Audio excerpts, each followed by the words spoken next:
All right, so where we left off was looking at fungi. Okay, so we can move on now after looking at all the different microorganisms. We can have a look at microflora.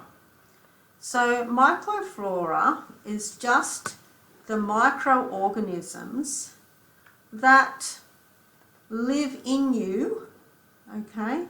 So they are going to be living in your body, and there's also microorganisms that live on you, okay?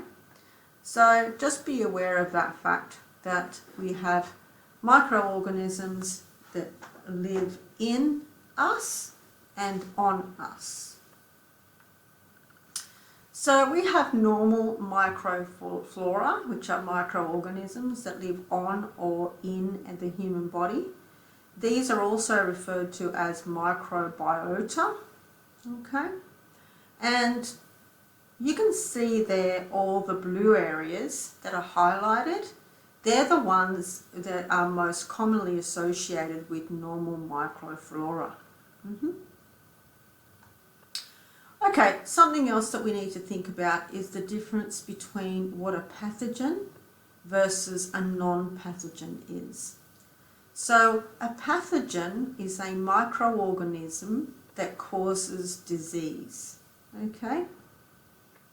And there's not many, okay? The vast majority of microorganisms actually don't cause disease, okay? And just another kind of make sure that we understand the terminology. If a disease is communicable, that means that it can spread from human to human, from person to person. And look at this. If we look at the leading causes of death, look at that. Infection. All right? It's up there, isn't it? Look. So the fourth most common leading cause of disease in the world is something that is related to microbes. Okay, a little bit more regarding terminology is if a microorganism is an opportunistic pathogen, that means that these are microbes that usually don't cause any problems. But if they do end up getting into where they're not supposed to be, then they have the capacity to cause disease. So when they see an opportunity to cause disease, then they do that. Let's have a look at the term infectious disease.